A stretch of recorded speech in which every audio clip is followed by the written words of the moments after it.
اپنے مکان چھوڑ دیے، دوسرے کام چھوڑ دیے اور اس طرف توجہ کی، لیکن ابھی ایک بڑا طبقہ وہاں بھی موجود ہے جو اپنے معیار اور توفیق کے مطابق کبھی سامنے نہیں آیا۔ لیکن بہرحال مجھے شیخ مبارک احمد صاحب نے جائزہ لینے کے بعد تسلی دلائی ہے کہ اس وقت تک ہمیں تسلی ہے کہ انشاءاللہ تعالیٰ امریکہ خود اس بوجھ کو اٹھا لے گا اور کام پیچھے نہیں رہیں گے پیسے کی کمی کی وجہ سے۔ چنانچہ 3 مشن اس وقت تک وہاں نئے پروگرام کے مطابق لیے جا چکے ہیں اور وسیع زمین خریدی جا چکی ہے، ایک جگہ عمارت خریدی گئی ہے، تو انشاءاللہ تعالیٰ وہ بہت جلد وہاں آگے کام کو بڑھا دیا جائے گا۔ 2 نئے مراکز یورپ کے لیے بنانے کا پروگرام ہے، ایک انگلستان میں اور ایک جرمنی میں۔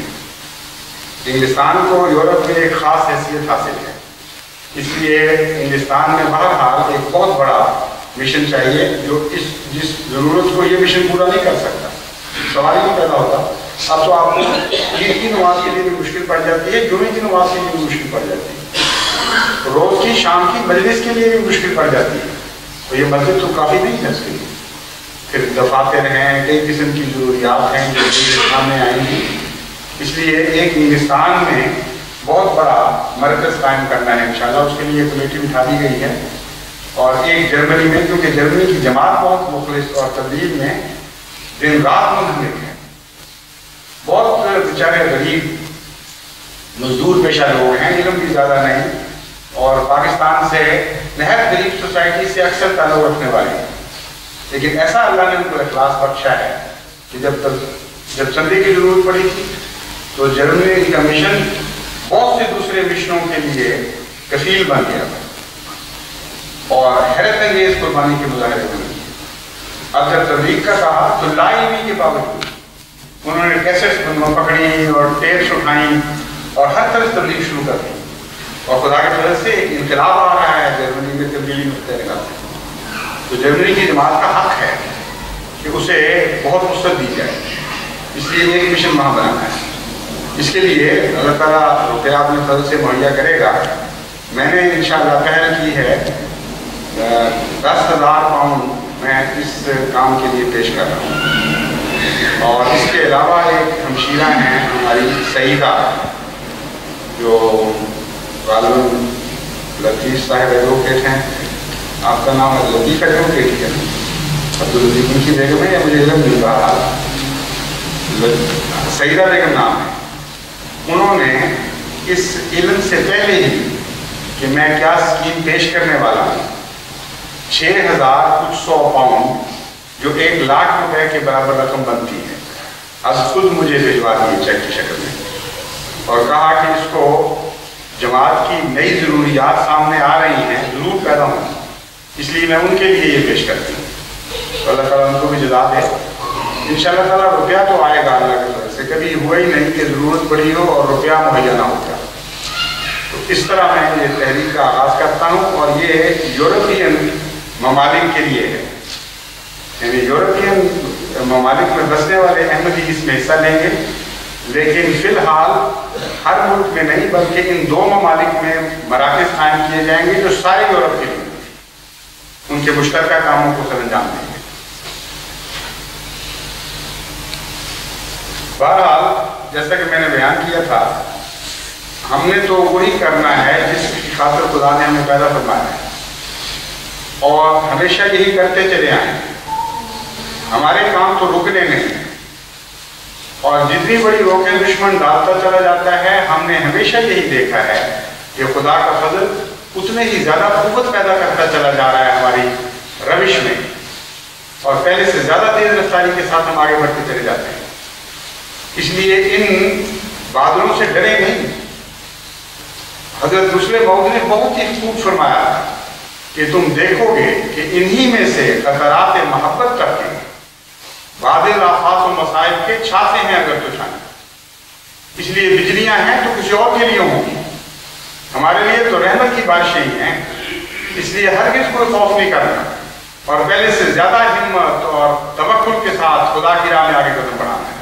حضرت مسیح موعود علیہ السلام کا یہ شعر ہمیشہ پورا ہوتا رہے گا، اور ایک دن ایسا نہیں آئے گا کہ اس شعر کی راہ میں کوئی دن کھڑا ہو سکے۔ ایک رات ایسی نہیں آ سکتی جو اس شعر کے مضمون پر اندھیرا ڈال سکے. لوائے ماں پناہ ہر سعید خواہد ہوں، ندائے فتح نمایاں نشان ماں باش. لوائے ماں پناہ ہر سعید خواہد ہوں کہ یہ میرا ہمارا جھنڈا ہوگا جو ہر سعید فطرت کے لیے پناہ کا مجھے بننے والا ہے. اور کوئی جھنڈا نہیں ہے دنیا میں، نہ امریکہ کا جھنڈا، نہ روس کا جھنڈا، نہ چین کا جھنڈا، نہ جاپان کا جھنڈا. اگر سعید فطرتوں کو کسی جھنڈے کے نیچے پناہ ملنی ہے تو حضرت مسیح موعود علیہ السلام کے جھنڈے کے نیچے پناہ ملنی ہے، جو حضرت محمد مصطفیٰ صلی اللہ علیہ وسلم کے جیسا آپ ہی کی غلامی میں دوبارہ کھڑا کریں گے. تو لوائے ماں پناہ ہر سعید خواہد ہوں، ندائے فتح نمایاں نشان ماں باش. ہمارا نمایاں نشان تو یہ ہے کہ فتح نمایاں کی آواز جب اٹھے گی ہمارے سر سے،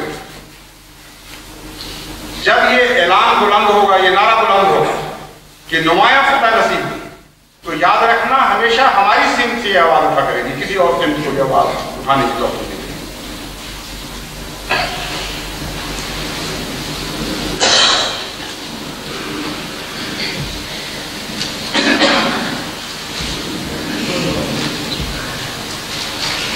الحمدللہ نحمدہ ونستعینہ ونستغفرہ ونؤمن بہ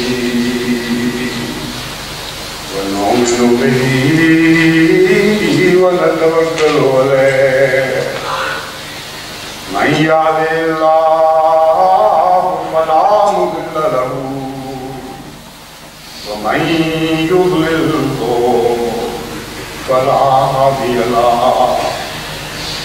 ونشهد أن لا إله إلا الله وحده لا شريك له. ونشهد أن محمدا عبده ورسوله. آج ایک ضروری مصروفیت کی وجہ سے نماز عصر بھی جمعے کے ساتھ جمع کروائی جائے گی، اس لیے جمعے کے بعد نماز عصر کے لیے صفحے درست کرتے ہیں. عباد اللہ رحمکم اللہ، ان اللہ یامر بالعدل والإحسان وإیتاء ذی القربى وینہی عن الفحشاء والبغي یعظکم لعلکم تذکرون. اذکروا اللہ یذکرکم وادعوہ یستجب